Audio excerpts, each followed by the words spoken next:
So we finishing gall bladder, उसमें cholecystitis कल पढ़ा था, calculus versus acalculous. Examiner पूछे कि मोस्ट कॉमन कोलिसिस्टाइटिस क्या, तो कैलकुलस है। 85% जो गॉल ब्लैडर स्टोन है वो इन्फेक्शन कराती है, और कोलिसिस्टाइटिस के अंदर मॉर्फिसाइन पॉजिटिव होता है। ठीक है, ये पॉइंट याद रखना है। कोलिलिथियसिस, इसकी ट्रीटमेंट कोलिसिस्टेक्टोमी है, वो हम लिप्राटमी से भी कर सकते हैं और लेप्रास्कोपिकली भी कर सकते हैं। ठीक है, आज हम पढ़ेंगे नेक्स्ट टॉपिक के बारे में, that is called acute cholangitis. Heading दे दे कि what is meant by acute cholangitis. ठीक है जी। एक्चुअली कोलेंजाइटिस का मतलब, आइटिस मीन इन्फ्लेमेशन, कोलेंजाइटिस का मतलब inflammation of common bile duct. ठीक है, अगर कॉमन बाइल डक्ट की इन्फ्लेमेशन हो जाए it is called acute cholangitis. तो हेडिंग लेके inflammation of CBD stand for common bile duct. अब पहले तो फिजियोलॉजी में हम डिस्कस कर भी चुके हैं, लेकिन फिर भी याद रखें, जो CBD है stand for common bile duct, इसका काम क्या है और ये होता कहाँ पे है। पहले लेके common bile duct present in the right side of the body, ये किस साइड पे होता है, राइट साइड। जहाँ पे लेके it lies on the right side, इसका मतलब ये है कि राइट साइड एब्डोमिन पेन के अंदर एक DD जो है वो किसकी पैथोलॉजी हो सकती है, कॉमन बाइल डक्ट। मैंने कल भी ये बात की थी कि अगर किसी को राइट साइड दाएं तरफ पे पेन है, या तो लीवर का मसला है, या गॉल ब्लैडर का मसला है, या कॉमन बाइल डक्ट का मसला है। ठीक है जी। फिर इसमें लेके इट इज फॉर्म, अब ये बनता कैसे है, it is form by the union of, हाँ जी, common hepatic duct, common hepatic duct and cystic duct. Very good. आप लोगों को पता है कि जो कॉमन हेपेटिक डक्ट है ये कहाँ से आता है, लीवर से, और cystic duct come from the gall bladder. ये दोनों जब आपस में मिलते हैं तो उसकी यूनियन से क्या बनेगा, कॉमन बाइल डक्ट बनेगा। क्लियर है। और इसका काम क्या है, it help in transport of bile up to second part of duodenum. ऐसा है कि नहीं, सेकंड पार्ट ऑफ ड्यूडिनम, इसका मतलब ये स्मॉल इंटेस्टाइन के पहले पार्ट में सेकंड पार्ट को ओपन होता है, और इसके अंदर क्या कैरी होता है, बाइल कैरी। इसका मतलब ये है जो कॉमन बाइल डक्ट है ये सिर्फ एक नाली है, एक रास्ता है जिसमें किस चीज़ की ट्रांसपोर्ट होती है, बाइल की होती है। अब देखिए आप लोग को अब ये आसान हो जाएगा। राइट साइड पे अगर हम बात करें, this largest internal organ of the body that is called liver, इसको हम लीवर कहेंगे।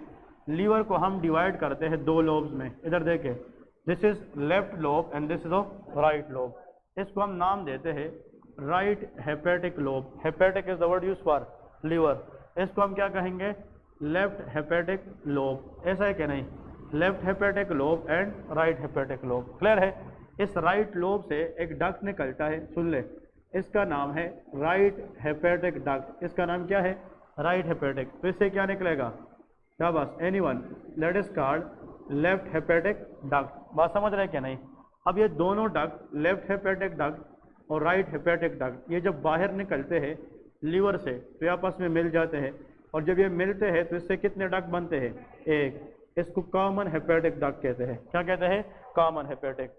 So the union of left hepatic duct and right hepatic duct that is called common hepatic duct. अब ये कौन सा लोब है, शाबाश, राइट। इस राइट लोब के साथ अटैच गॉल ब्लैडर होता है। क्या चीज़ होता है, गॉल ब्लैडर। अब इस गॉल ब्लैडर का काम किस चीज़ को स्टोर करना है, बाइल। बाइल बनाना ये लीवर का काम है, स्टोर करना गॉल ब्लैडर का काम है। इस गॉल ब्लैडर से भी एक डक्ट निकलता है, इस डक्ट को हम सिस्टिक डक्ट कहते हैं। कौन सा डक्ट, सिस्टिक। आप लोगों को पता है कि जब सिस्टिक डक्ट आगे आती है, हाँ जी, तो ये किस डक्ट के साथ मिलता है, कॉमन हेपेटिक डक्ट। तो कितने डक्ट बनेंगे, एक, और इस एक को हम कहेंगे कॉमन बाइल डक्ट। इसको हम क्या कहेंगे, कॉमन बाइल डक्ट। तो प्लीज इतना याद रखें कि CBD is a common bile duct. Present liver किस साइड पे होता है, राइट साइड पे, तो कॉमन बाइल डक्ट भी किस साइड पे होगा, राइट साइड पे। Number 2, it is form by the union of common hepatic duct and cystic duct. और फिर इस कॉमन बाइल डक्ट के अंदर बाइल जाएगी और ये किस पार्ट ऑफ द ड्यूडेनम में जाएगी? सेकंड पार्ट में। क्लियर है? और आप लोगों को पता है ये जो कॉमन बाइल डक्ट है और ये नीचे इस तरह जाए तो that will be open end to the duodenum. ये कहाँ पे ओपन करेगी? ड्यूडेनम में, सेकंड पार्ट ऑफ ड्यूडेनम। और ये भी सबको पता होना चाहिए कि इस कॉमन बाइल डक्ट के अंदर किस चीज़ की फ्लो हो रही है? बाइल। अब ये बाइल जब ड्यूडेनम में आती है ये फैटी फूड के डाइजेशन में हेल्प करती है। क्लियर है? तो that is the physiology behind common bile duct. इस पिक्चर को अगर आप देखें तो ये एक दरख्त की तरह नजर आ रही है कि नहीं? ट्री, इसको कहते हैं बाइल ट्री या बिलरी ट्री। इसके अंदर बाइल की फ्लो होती है and that is a tree like, इसको हम बिलरी ट्री भी कहते हैं। अब इस कॉमन बाइल डक्ट की अगर इन्फ्लेमेशन होती है तो उसको हम एक्यूट कोलेंजाइटिस कहते हैं। क्या कहते हैं? Acute cholangitis.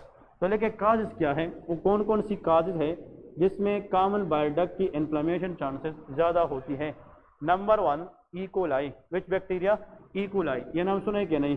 E coli is the bacteria which is the most common काज। ये आप लोगों ने याद रखना है, मोस्ट कॉमन काज। ई कोलाई की 2 MCQs हैं। अगर किडनी में या ब्लैडर में यूरिनरी ट्रैक्ट इन्फेक्शन, यूटीआई का नाम सुने कि नहीं? यूटीआई का लीडिंग काज कौन सी बैक्टीरिया है? E coli. और कॉमन बाइल डक्ट की इन्फ्लेमेशन में भी लीडिंग काज क्या है? E coli. This is a gram negative bacteria which can release toxin and that damage the common bile duct. तो ये हो सकता है। नंबर 2, इसमें आप लोगों ने लिखना है ई कोलाई के बाद the next cause of this inflammation that is known as gallstone. वो क्या हो सकता है? Gallstone. What is gallstone? Gall bladder stone. अब गाल ब्लैडर स्टोन का मतलब ये है, सुन ले, कभी कभार क्या होता है गाल ब्लैडर में स्टोन होता है और वो वहाँ से जनाब ये स्टोन इधर होता है गाल स्टोन, और ये किसी वजह से यहाँ से लीक करके किस डक्ट में आता है? Cystic duct. और सिस्टिक डक्ट से स्टोन किस में आता है? Common bile duct. और फिर उसको ब्लॉक कर देता है, और जब ये स्टोन से ब्लॉक हो जाए तो उसके ऊपर इन्फेक्शन के चांसेस ज़्यादा होते हैं। ठीक है? नेक्स्ट लिखें फाइब्रोसिस। कभी कभार अगर ये स्टोन ज़्यादा देर तक रहे तो ये कॉमन बाइल डक्ट की सिल की जनाब क्या करेगी? लाइसिस करेगी। और जब वो लाइसिस करेगी तो उसमें भी जनाब क्या हो सकती है? इसकी प्रॉब्लम हो सकती है, इसकी जनाब फॉर एग्जांपल इन्फ्लेमेशन हो सकती है। बात समझ गए कि नहीं? तो ये जनाब इसकी क्या है? काजेज है। अब लेकिन examiner will love to ask कि मोस्ट कॉमन काज क्या है? That should be E coli. अब क्लिनिकल फीचर कि अगर किसी को एक्यूट कोलेंजाइटिस है, how these people presented to the clinic. First one right side पे पेन होगी कि लेफ्ट? राइट, क्योंकि that lies on the right side. तो राइट अपर क्वाड्रेंट पेन, मतलब राइट साइड पे पेन होगी लेकिन ऊपर हिस्से में, नीचे नहीं, क्योंकि नीचे तो अपेंडिक्स होता है, नीचे तो इंटेस्टाइन टी भी हो सकती है। ऊपर वाले साइड पे right side, right upper quadrant pain होगा। Number 2, these patient develop fever, क्योंकि ये इन्फेक्शन है। इन्फेक्शन के अंदर ज़रूरी बात यह है कि इसमें क्या होगी? फीवर होगी। और आप लोगों को पता है कि बिलिरुबिन का अनकंजुगेट से क्या बनाना? That is the function of liver. फिर ये conjugate bilirubin second part of the duodenum को किसके जरिए मिलेगी? Common bile duct. अगर सीबीडी अंदर से ब्लॉक है या इसमें इन्फ्लेमेशन है तो फिर न बाइल आगे जाएगी न बिलिरुबिन आगे जाएगी, तो बिलिरुबिन का लेवल क्या हो जाएगा? ज़्यादा। तो acute cholangitis patient develop jaundice. इसमें क्या होती है? जॉइंटिस होती है। क्लियर है? अब ये जो जॉइंटिस है इसमें बिलिरुबिन कंजुगेट होगा कि अनकंजुगेट? कंजुगेट। लीवर ने तो अपना काम किया है, इसने अनकंजुगेट से क्या बनाया है? कंजुगेट। लेकिन अब उसके लिए आगे रास्ता ब्लॉक है, तो इसमें अगर हम चेक करें तो प्लीज MCQs आता है इंक्रीज डायरेक्ट बिलिरुबिन। इसमें क्या बढ़ेगी? Direct bilirubin. बात समझ गए कि नहीं? इसका मतलब यह है व्हाट इज इनडायरेक्ट बिलिरुबिन? अनकंजुगेट। और जब लीवर इसको कंजुगेट करती है तो उसको क्या कहते हैं? डायरेक्ट बिलिरुबिन इसको कहते हैं।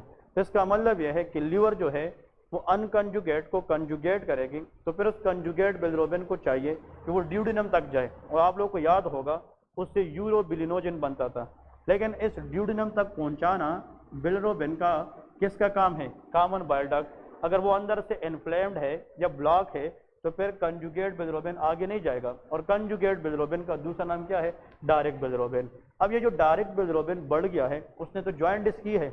अब ये कंजुगेशन का मसला है या फ्लो का मसला है? फ्लो। और उस फ्लो में ऑब्स्ट्रक्शन है, इसलिए ऐसा जॉइंटिस जिसमें किस चीज़ का लेवल बढ़ जाए? कंजुगेट बिलिरुबिन, डायरेक्ट बिलिरुबिन, इसको ऑब्स्ट्रक्टेड जॉइंटिस कहते हैं। क्या कहते हैं? Obstructed jaundice. ये लीवर से पहले का मसला है, ये लीवर के बाद का मसला है। तो इसको हम पोस्ट हेपेटिक जॉइंटिस भी कहते हैं। क्या कहते हैं? Post hepatic. पोस्ट का मतलब after, hepatic mean liver, liver के बाद का मसला मीन इनडायरेक्ट किसका मसला है? कॉमन बाइल डक्ट का मसला है। क्लियर है? तो एनी पेशेंट, तीन बातें, any patient which presented to you with right upper quadrant pain along with fever and increased direct bilirubin. These three things combined together is a clinical feature of acute cholangitis. ये कितनी चीजें हो गई? शाबाश, तीन। इन तीन चीजों को इकट्ठा हम कहते हैं चारकोट ट्राइएड। इसको क्या कहते हैं? Charcot triad. ये भी एग्जामिनर पूछता है कि what is Charcot triad. Charcot try का मतलब क्या है? थ्री। चारकोट एक सर्जन का नाम था, इसने कोलंजाइटिस में एक मरीज के अंदर कितनी बातें देखी थी? तीन। उन तीन में से पहली बात क्या है? राइट अपर क्वाड्रेंट पेन, दूसरी बात फीवर और जॉइंटिस। ये तीन चीजें कंबाइंडली ट्राइएड होता है और ये मालूम किस बंदे ने की थी? चारकोट। इसलिए लोग उसको चारकोट ट्राइएड कहते हैं। तो Charcot triad is classically seen in which condition? Acute cholangitis. अगर पेशेंट में इन तीन चीजों के साथ साथ लेके अल्टर्ड मेंटल स्टेटस, इसका मतलब ये है अल्टर्ड मेंटल स्टेटस से मुराद क्या है? कभी पेशेंट कॉन्शियस होता है, कभी अनकॉन्शियस होता है, कभी पेशेंट डिजी होता है, कभी एक्टिव होता है, तो उसकी ब्रेन की जो स्टेटस है वो चेंज हो गई है।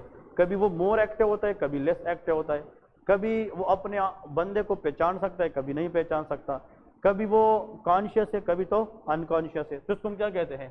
Altered mental status. और इसके साथ साथ अगर पेशेंट किस चीज में चला जाए? शॉक में। किस में चला जाए? Shock. What is shock? Shock का मतलब इस्कीमिया टू द ऑर्गन। अगर ब्लड सप्लाई किसी भी ऑर्गन को कम हो जाए, जिसको हम क्या कहते हैं? शॉक कहते हैं।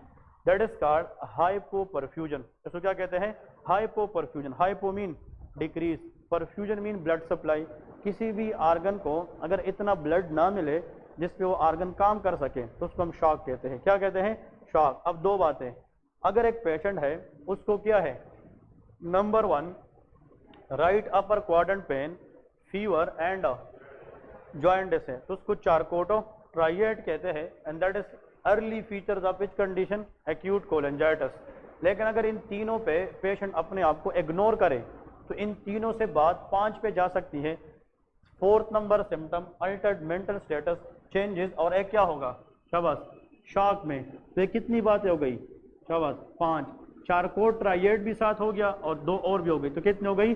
पांच। इसको हम कहते हैं रिनोल्ड पेंटार्ड। इसको हम क्या कहते हैं? रिनोल्ड पेंटार्ड का मतलब कॉम्बिनेशन ऑफ फाइव थिंग्स। ठीक है, तीन को ट्राइएड कहते हैं, पांच को पेंटार्ड कहते हैं। और ऐसा एग्जाम नहीं होगा दुनिया भर में इंक्लूडिंग पाकिस्तान जिसमें ये ट्राइएड और पेंटार्ड ना जाए। क्लियर है कि नहीं? इसलिए याद रखें, एग्जामिनर ये पूछेगा कि चारकोट ट्राइएड में कितनी चीज़ें हैं और रिनॉल्ड पेंटार्ड में कितनी चीज़ें हैं। तो Charcot triad is a combination of three things, जिसमें पेन, फीवर एंड जॉइंटिस। अगर इन तीनों के साथ अल्टर्ड मेंटल स्टेटस और शॉक मिल जाए तो उसको क्या कहते हैं? रिनॉल्ड पेंटार्ड कहते हैं। और अगर बंदे को शॉक हो चुकी है, ये फिर कोलंजाइटिस में अर्ली आया है कि लेट आया है? लेट आया है, उसकी कॉम्प्लिकेशन चांसेस क्या होगी? वो ज़्यादा होगी। अब लेके इन्वेस्टिगेशन, कि एक्यूट कोलंजाइटिस को हम डायग्नोज कैसे करेंगे, इसकी इन्वेस्टिगेशन क्या है, how we can manage this patient. तो लेके जनाब, what are the investigations. Investigation में आप लोगों ने लिखना है नंबर फर्स्ट लिखे CBC। हम क्या करेंगे? CBC, कंप्लीट ब्लड काउंट, जो आम ब्लड टेस्ट होता है। हम कहते हैं ब्लड टेस्ट करके आए, CP करके आए, CBC करके आए, तो उसमें इन्फेक्शन है कि नहीं, और इन्फेक्शन में WBC का लेवल ज़्यादा, and this condition is called leucocytosis. इसको क्या कहते हैं? Leucocytosis. Increase WBC level is called leucocytosis. यहाँ पे लिखे ल्यूकोसाइटोसिस वर्ड्स का मतलब इंक्रीज WBC, और WBC से मुराद इंक्रीज न्यूट्रोफिल है। क्या है? Increase neutrophil. फिर हम करेंगे LFT। क्या करेंगे? LFT, क्योंकि इस बंदे को जब हम सामने से देखते हैं तो उसकी आंखों में येलोविश होगी क्या? नहीं, क्योंकि इसको क्या है? जॉन्डिस है। तो जब हम LFT करेंगे तो प्लीज इसमें मेन पॉइंट डायरेक्ट बिलिरुबिन देखेंगे। क्या देखेंगे? डायरेक्ट, क्योंकि इसमें कंजुगेट बिलिरुबिन रेस होंगे क्या? नॉर्मल रेस, मतलब कंजुगेट बिलिरुबिन या डायरेक्ट बिलिरुबिन क्या होंगे? वो रेस होंगे, क्योंकि दिस इज ऑब्स्ट्रक्टेड जॉन्डिस। कौन सी जॉन्डिस है? ऑब्स्ट्रक्टेड। फिर एक और कंडीशन हम चेक करेंगे, alkaline phosphatase enzyme. Which enzyme? Alkaline phosphatase. ये बहुत इंपॉर्टेंट है, अल्कलाइन फास्फेटेज, जिसको हम कहते हैं ALP। क्या कहते हैं? ALP।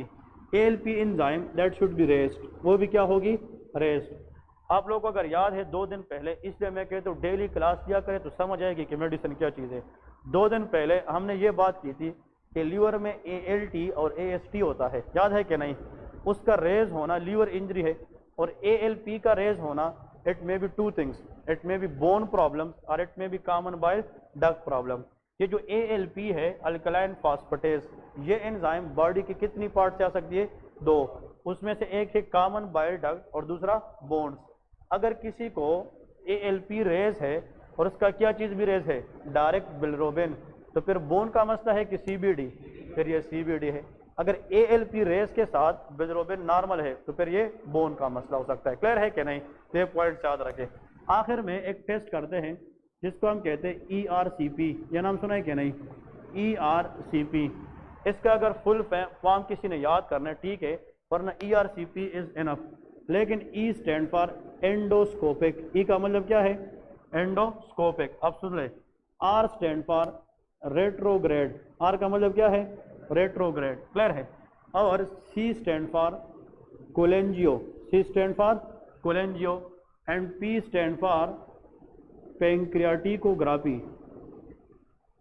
अगर फुल फॉर्म लिखना है ठीक है, और अगर ERCP भी याद किया that is more than enough.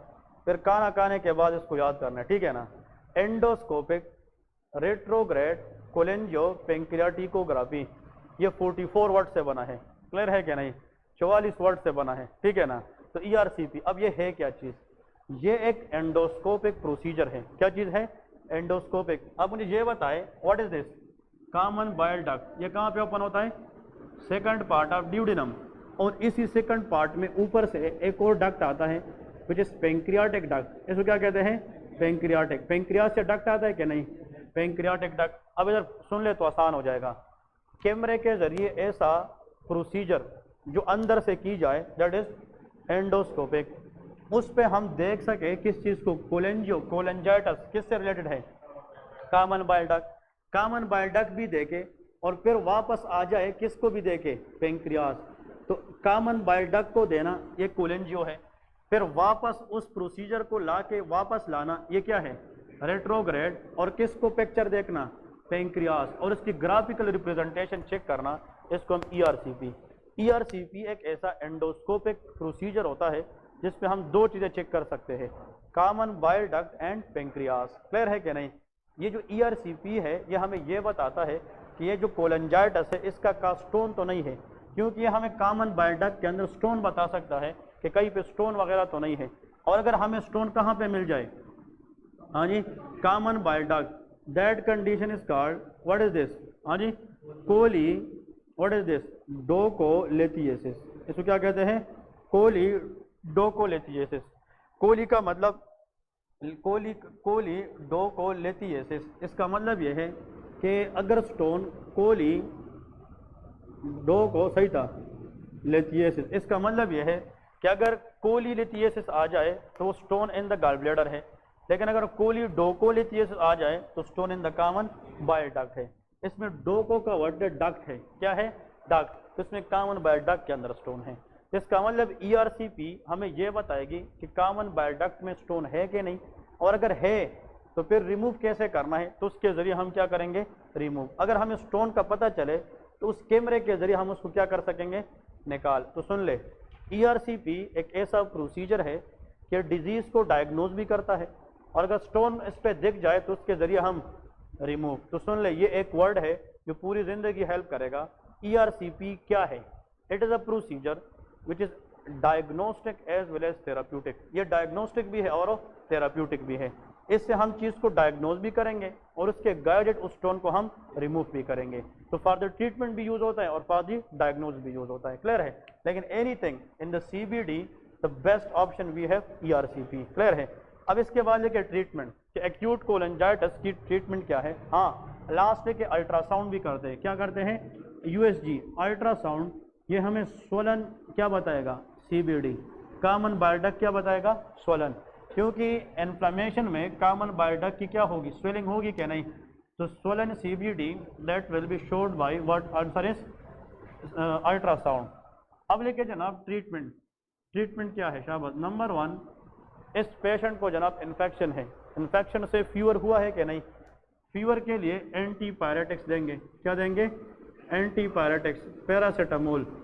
ये पैरासीटामोल प्रोवास इंजेक्शन के नाम से भी आता है। अगर फीवर बहुत ज़्यादा है तो इंजेक्शन लगाएंगे, कम है तो हम टैबलेट यूज़ करेंगे, मतलब पैरासीटामोल। पायरेक्सिया मीन फीवर, उसको रिड्यूस करने के लिए एंटीपायरेटिक्स देते हैं। फिर इन्फेक्शन को डील करने के लिए एंटीबायोटिक्स देंगे, क्या देंगे, anti. For example the best one is levofloxacin, हम क्या देते हैं, लीवोफ्लॉक्सासिन एंड मोक्सीफ्लॉक्सासिन। अगर इससे भी काम ना हो जाए then the best and broad spectrum is ceftriaxone, क्या दे सकते हैं, सेफ्ट्राइक्सोन। ये ऑक्सीडेल के नाम से इंजेक्शन में आता है, रोसिपेन के नाम से आता है। ये जो ऑक्सीडेल है इसका 1 ग्राम इंजेक्शन होता है और ये सुबह शाम 2 लगानी पड़ती है फॉर 5 डेज। इसका मतलब ये है टाइफाइड फीवर अगर किसी को हो जाए तो टाइफाइड फीवर का भी आजकल बेस्ट ट्रीटमेंट जो है वो सेफ्ट्राइक्सोन है। क्लियर है कि नहीं। तो सेफ्ट्राइक्सोन कैन कवर मेनी बैक्टीरिया। तो ये नैरो स्पेक्ट्रम है कि ब्रॉड, ये ब्रॉड स्पेक्ट्रम एंटीबायोटिक है। नेक्स्ट है लेकिन levofloxacin best work against E coli, किस बैक्टीरिया के खिलाफ, सेप्रोफ्लॉक्सासिन, लीवोफ्लॉक्सासिन। और कॉमन काज ऑफ कोलेंजाइटिस भी क्या है, इकोलाई है, ठीक है। थर्ड नंबर लेके एनाल्जेसिक्स, क्या देंगे, एनाल्जेसिक्स। पेशेंट को पेन है तो पेन को रिड्यूस करने के लिए पेन किलर देंगे एंड दैट इज एनाल्जेसिक्स। इसमें हम नेफ्रोक्सिन दे सकते हैं, क्या दे सकते हैं, नेफ्रोक्सिन विच इज बेस्ट वर्क, ठीक है, नेफ्रोक्सिन दे सकते हैं। नेक्स्ट देखिए कैल्शियम, मतलब ये है मल्टीविटामिन सप्लीमेंट। इसका मतलब ये है ये बंदा अगर इसको पेन है तो ये खाना नहीं खा सकेगा, तो अगर ये न्यूट्रिशन डिफिशिएंट है या वो बाहर से फूड नहीं ले रहा इनफ, तो हम विटामिन की शक्ल में उसको कुछ चीज़ ऐड करेंगे। कैल्शियम जिसमें होता है, जिसमें विटामिन कम्प्लेक्सेस होते हैं, बी कम्प्लेक्सेस, वो हम देंगे ताकि इसकी बॉडी में न्यूट्रिशन की जनाब कमी ना आ जाए। और आखिर में अगर फॉर एग्जांपल आईवी फ्लूइड भी देंगे, क्या देंगे, आईवी फ्लूइड, ताकि पेशेंट को डिहाइड्रेशन से बचा सके, क्योंकि शॉक भी हो सकता है। तो उसको बचने के लिए हम क्या देंगे, आईवी फ्लूइड। नॉर्मल सलाइन देते हैं, कहते हैं नॉर्मल सलाइन, नाम सुना है कि नहीं। और आखिर में अगर एक्यूट कोलेंजाइटिस का वजह स्टोन था, स्टोन, और स्टोन हमें कौन बताएगा, ERCP, देन सर्जिकली रिमूवल। उस स्टोन को क्या करेंगे, surgically removal of the stone. अगर स्टोन काज था तो, अगर स्टोन काज नहीं था तो फिर इस तरह एज इट इज ट्रीट करते रहेंगे। क्लियर है। But if the cause of cholangitis was stone then it will be surgically remove. Okay, एक होता है मैग्नेटिक रेजोनेंस कोलेंजियो या रेट्रोग्रेड कोलेंजियो पेंक्रियाटिकोग्राफी। उसमें मैग्नेटिक फील्ड का इस्तेमाल करते हैं, मैग्नेट्स। एक बंदा है उसने लेंस रिप्लेस किया है, हार्ट वाल्व रिप्लेस किया है, या उसका हड्डी टूट गया तो उसमें मेडुलरी रॉड है, तो सारे मेटल हैं, तो उसमें हम MRCP नहीं कर सकते, तो उसमें हम क्या करेंगे, ERCP। लेकिन जो MRCP है वो कॉमन बाइल डक्ट देख सकता है, पेंक्रियाज नहीं देख सकता। ये डक्ट के साथ पेंक्रियाज भी देख सकता है, तो that is the best one then MRCP। लेकिन जिन लोगों को ERCP नहीं करा सकते तो बेस्ट ऑप्शन नेक्स्ट क्या होता है, MRCP। वरना दोनों पे हम कॉमन बाइल डक्ट को अच्छी तरीके से विजुअलाइज कर सकते हैं, उसको अंदर से देख सकते हैं, ठीक है जी। So this what all about the cholangitis. इसके बाद नेक्स्ट जो कंडीशन पढ़ेंगे that is also a very important, heading दे दे एक्यूट पेंक्रियाटाइटिस। हेडिंग दे दे कि what is meant by acute pancreatitis. ये इंपॉर्टेंट है, very important one for the exam, ठीक है, कि what is meant by acute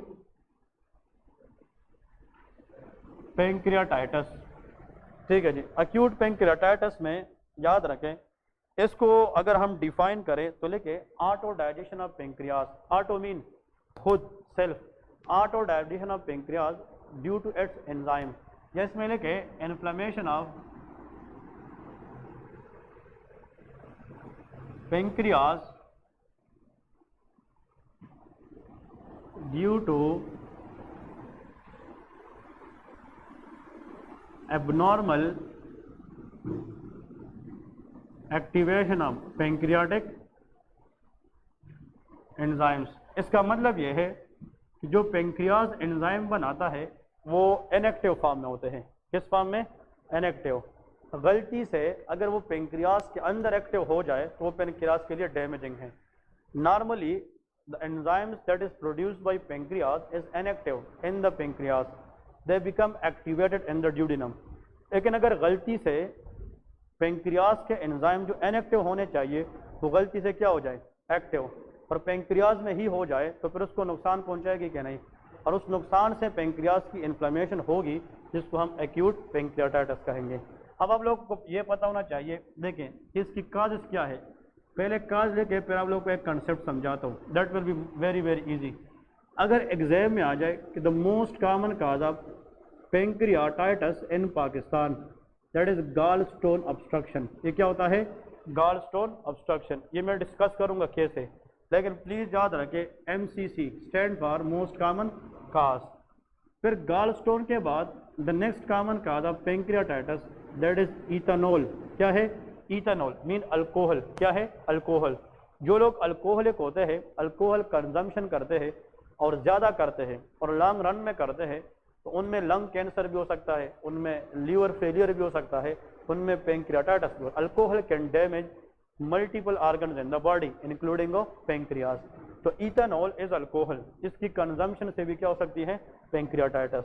number 3 लेके ट्रोमा, किस वजह से, ट्रोमा। अगर एक बंदा है वो एक्सीडेंट में लग जाए, ट्रोमा की वजह से पेंक्रियाज डैमेज हो सकता है कि नहीं, इट कैन डैमेज, तो पेंक्रियाज डैमेज हो सकती है।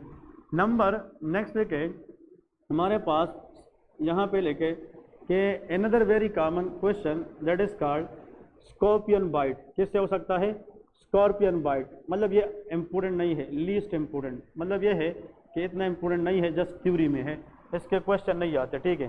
फिर नेक्स्ट देखिए most important that is called mumps, क्या हो सकता है, mumps. What is mumps, very good, mumps is a viral infection which initially damage parotid gland, किस ग्लैंड को, पैरोटिड ग्लैंड, सलेवरी ग्लैंड है। तो मम्स के अंदर पैरोटाइटिस होता है, क्या होता है, पैरोटाइटिस। और अगर ये पैरोटाइटिस ट्रीट ना करे और मम्स इन्फेक्शन बॉडी में सालों साल तक रहे, ये 2 जगहों को अफेक्ट करती है, कितनी, 2। Mumps virus can damage testis in male, that can cause orchitis, inflammation of the testis is called orchitis. और mumps can damage pancreas which can cause pancreatitis. तो ये मम्स की इनिशियल प्रेजेंटेशन नहीं है, ये मम्स की कॉम्प्लिकेशन हो सकती है, क्या हो सकती है, मम्स। इसलिए कहते हैं मम्स इन्फेक्शन में बच्चे को जितना हो सके जल्दी ट्रीट करें। अगर ये बच्चा बढ़ता गया और उसमें मम्स वायरस रह जाए तो फिर लेटर इन द प्यूबर्टी उसको आर्काइटिस भी हो सकता है और पेंक्रियाटाइटिस भी हो सकता है, ठीक है जी। So which virus infection is a complication can cause pancreatitis, answer is mumps virus, ठीक है। और इसमें इनिशियल प्रेजेंटेशन क्या होती है, इन्फ्लेमेशन ऑफ पैरोटिड ग्लैंड, कौन सी ग्लैंड, पैरोटिड ग्लैंड, ठीक है। नेक्स्ट है अनदर काज दैट इज, अब इसमें जो नेक्स्ट काज हम लिखेंगे इसमें जनाब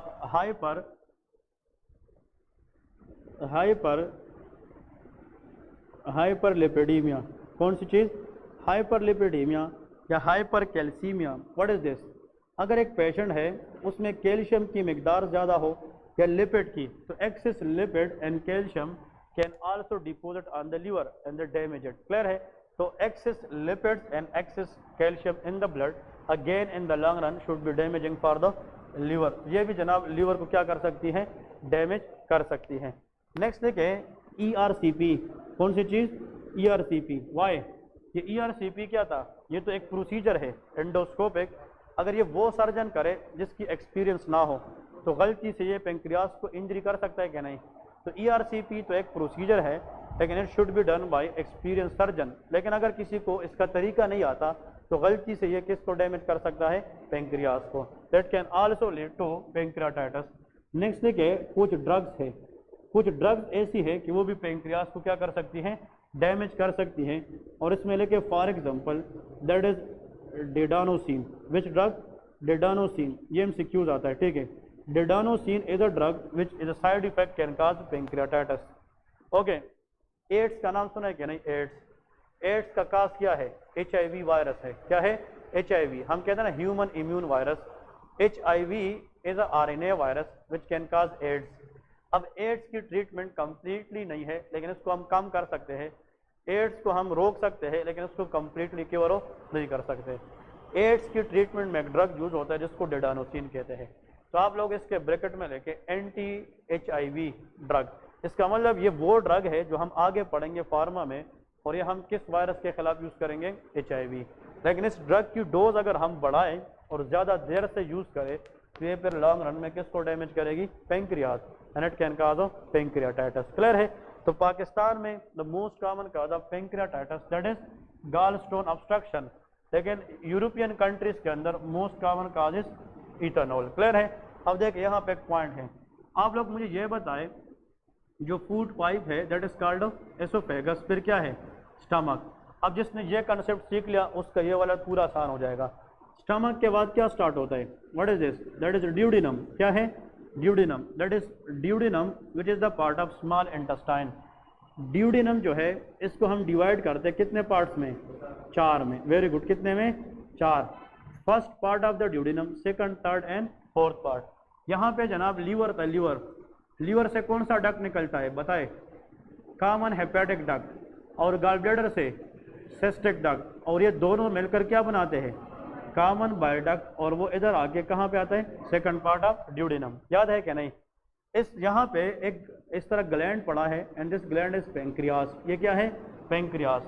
पेंक्रियास के अंदर जो एंजाइम्स बनती है उसमें एक का नाम है पेंक्रियाटिक लाइपेज। क्या नाम है, पेंक्रियाटिक, जो लिपिड फूड को डाइजेस्ट करेगा।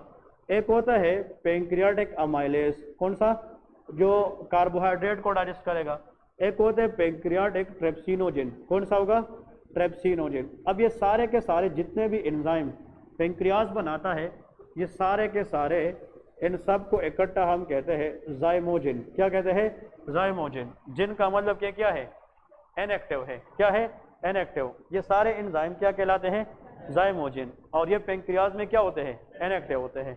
अब इन सब को हमने भेजना होता है किसकी तरफ, ड्यूडिनम, और ड्यूडिनम के किस पार्ट में भेजना होता है, सेकंड पार्ट, और जिस डक्ट के जरिए जाएंगे उसका कहते हैं पेंक्रियाटिक डक्ट। ये क्या होता है, पेंक्रियाटिक डक्ट। अब सुन ले, हाँ, एक बंदा है उसको यहाँ पे गॉल ब्लैडर में क्या था, शाबाश, स्टोन। क्या था, stone, and that is called gall stone. गलती से किसी भी वजह से अगर गॉल ब्लैडर से स्टोन फिसल जाए, लीक कर जाए, तो फिर कॉमन बाइल डक्ट में आएगा कि नहीं। अगर कॉमन बाइल डक्ट से स्टोन आकर किस पार्ट ऑफ द ड्यूडिनम में आ जाए, सेकंड पार्ट, तो फिर पेंक्रियाटिक डक्ट अपनी सिक्रीशन किसको नहीं देगा, ड्यूडिनम को, क्योंकि जो गॉल स्टोन है उसने ड्यूडिनम में क्या की है, ऑब्स्ट्रक्शन की है। तो फिर जब पेंक्रियास जो है, इसको तो पता नहीं है, ये अपना एंजाइम देगा, ये एंजाइम आगे जा सकेंगे, नहीं जाएंगे।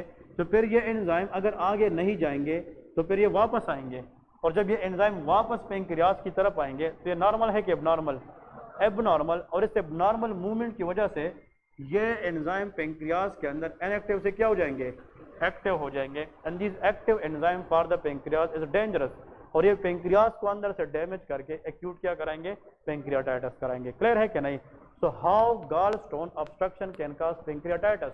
गॉल स्टोन अगर गॉल ब्लैडर में है तो उसमें पेंक्रियाटाइटिस हो नहीं होती जब तक वो स्टोन आकर किस पार्ट को ब्लॉक ना करें, ड्यूडिनम को ब्लॉक ना करें। तो इसका मतलब अगर गॉल स्टोन ड्यूडिनम को ब्लॉक करें तो फिर उस बंदे में पेंक्रियाटाइटिस होगा। अब लेके क्लिनिकल फीचर्स, ये पेशेंट आएगा कैसे, तो इसमें कंसेप्ट था, ये आप लोगों ने याद रखना है कि हाउ दिस पेशेंट प्रेजेंटेड। अब सुन ले, ये जो बिल्कुल दरमियान वाला हिस्सा होता है ये मैदा है, स्टमक है, स्टमक के नीचे क्या है, ड्यूडिनम है, और स्टमक के नीचे और ड्यूडिनम के साथ ये क्या चीज़ है, पेंक्रियास। तो पेंक्रियास का जो दर्द होता है वो स्टमक के साथ नज़दीक होता है, इसलिए इसको हम कहते हैं एपिगैस्ट्रिक पेन। क्या कहते हैं, एपिगैस्ट्रिक। तो लेके जनाब पेंक्रियाटाइटिस केस में the patient presented with what, answer is epigastric pain. लेकिन इम्पोर्टेंट ये है कि बंदा ये कहेगा कि epigastric pain which radiate to back side. कहाँ पे जा रहे हैं, बैक साइड। बहुत सारे लोग हमने देखे वो कहते हैं डॉक्टर साहब यहाँ से दर्द शुरू हुआ है और ऐसा लग रहा है कि मेरा दर्द कहाँ पे जा रहा है, पीछे।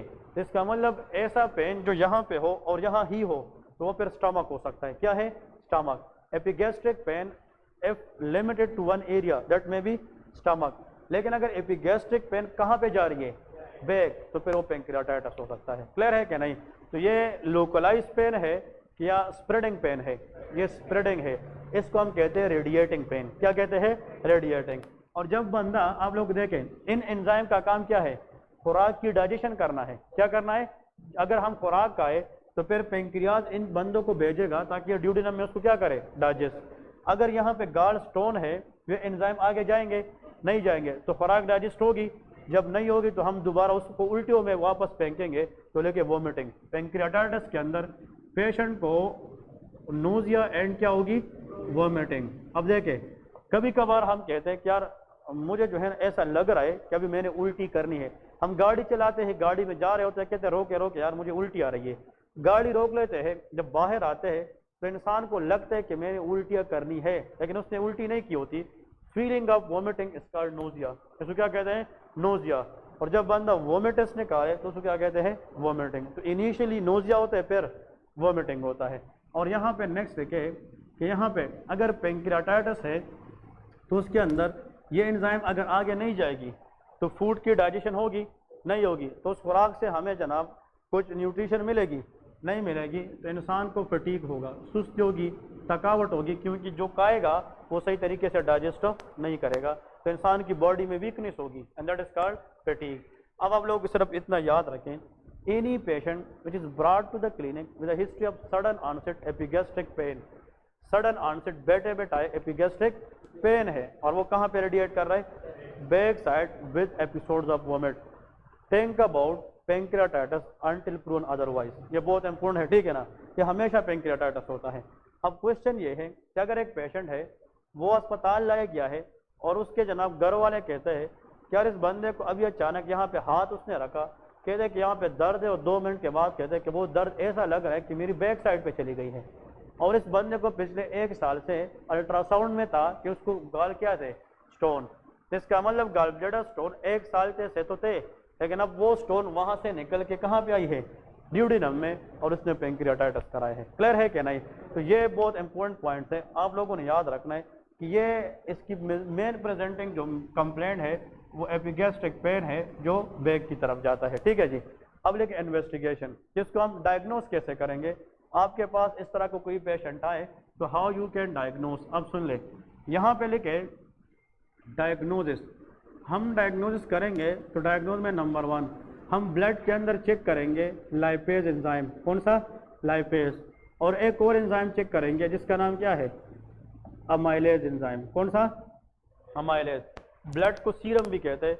आप पेशेंट को कहे, यार पेशेंट आया और वो कहते हैं कि मुझे पहले से गाल ब्लैडर में स्टोन थे, लेकिन अब अचानक दर्द हुआ है, और वो कहाँ पे जा रहे हैं? Back side. तो आप इमरजेंसी में जल्दी जल्दी लिखे कि serum lipase and serum amylase. अब देखें, ये जब हम चेक करते हैं ब्लड में, सुन ले, ये एंजाइम कहाँ पे बनते हैं? पेंक्रियाज में। नॉर्मली ये एंजाइम कहाँ जाते थे? ड्यूडेनम में। लेकिन अब वो तो जा नहीं सकते, ये एंजाइम आगे गए या वापस आए हैं? जब ये वापस आए हैं पेंक्रियाज में, और उसने पेंक्रियाज की क्या की है? इन्फ्लेमेशन। तो इन्फ्लेमेशन में पेंक्रियाज स्वेलिंग होगी क्या? नहीं। और स्वेलिंग की वजह से पेंक्रियाज में स्पेस क्रिएट होगी, जिसकी वजह से ये एंजाइम लीक करेगी, ब्लड में आएगी। तो ब्लड में इन एंजाइम का लेवल बढ़ जाएगा कि कम होगा? बढ़ जाएगा। तो लेके रेस्ट। इसका मतलब ये है कि serum lipase and serum amylase will be rest. Clear है? लेकिन आपसे ये सवाल पूछा जाता है, इन दोनों में से अगर एक टेस्ट करना चाहे जिस पे आप बता सके कि मसला पेंक्रियाज में है, तो आप लाइपेज करें। इसमें लेके मोस्ट स्पेसिफिक, ये क्या होता है? Most specific. अगर अमाइलेज ना भी करे नो प्रॉब्लम, लेकिन कौन सा टेस्ट करना है? लाइपेज जरूर करना है। इस तरह वाइवा होता है, एक बंदा है, उसको कौन सा पेन है? एपिगैस्ट्रिक पेन, और वो कहाँ जा रहे हैं? Back side. तो आपसे सर पूछेगा कि आप ब्लड में कौन सा एंजाइम चेक करेंगे? Serum lipase. क्या चेक करेंगे? लाइपेज। अगर वो ज्यादा आ जाए that is called acute pancreatitis. आपसे सर ये पूछेगा अमाइलेज क्यों नहीं चेक करते? वी कैन चेक, हम कर सकते हैं, लेकिन इतना इंपॉर्टेंट हो नहीं है, क्योंकि अमाइलेज सलाइवरी ग्लैंड से भी आ सकता है। तो अगर सलाइवरी ग्लैंड में मसला है तो सीरम अमाइलेज क्या होगा? ज्यादा। इसका मतलब अमाइलेज का ज्यादा होना या तो सलाइवरी ग्लैंड का मसला है या पेंक्रियाज का है। लेकिन लाइपेज सिर्फ और सिर्फ कहाँ से आता है? पेंक्रियाज। इसलिए ये स्पेसिफिक है। क्लियर है कि नहीं? तो अमाइलेज कहीं और से भी आ सकता है, इसलिए ये पेंक्रियाज के लिए स्पेसिफिक हो नहीं है। The only specific enzyme that is called lipase, वो लाइपेज होता है। और आखिर में लेके सीटी स्कैन करेंगे। क्या करेंगे? CT scan of the abdomen. इस एरिया की सीटी स्कैन करेंगे तो उसमें हमें यह बताएगा कि जो पेंक्रियाज है वो स्वलन है, और स्वलन पेंक्रियाज को हम क्या कहते हैं?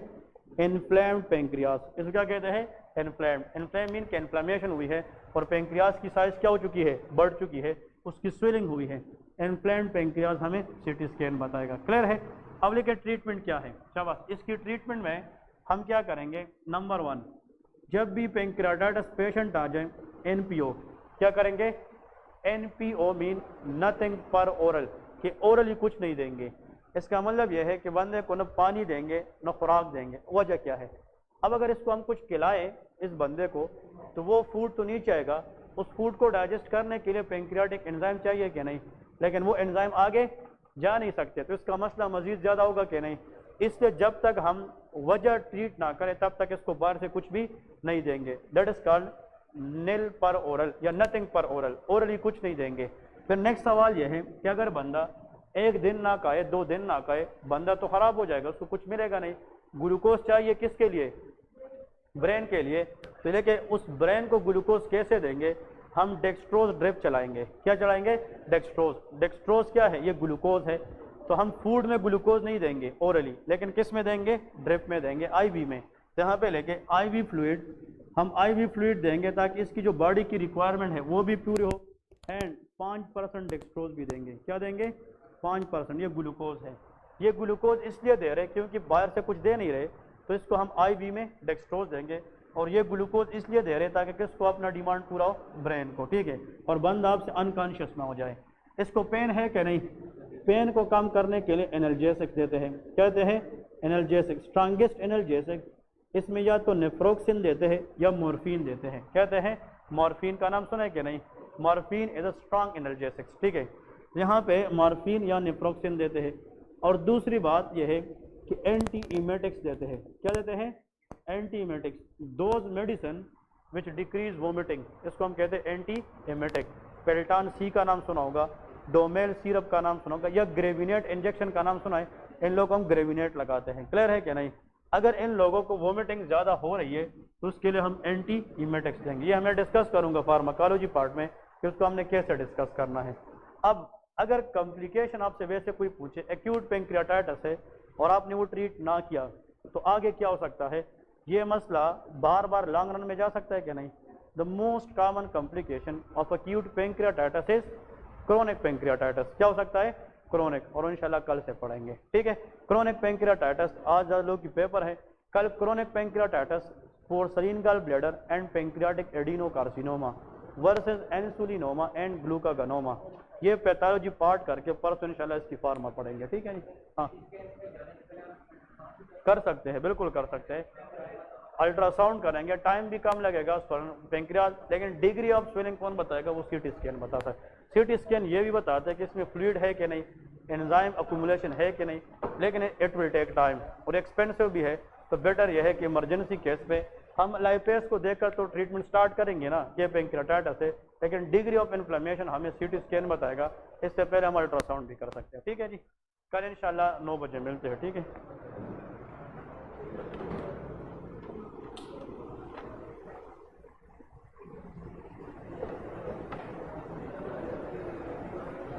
ओके जी, अल्लाह हाफिज़।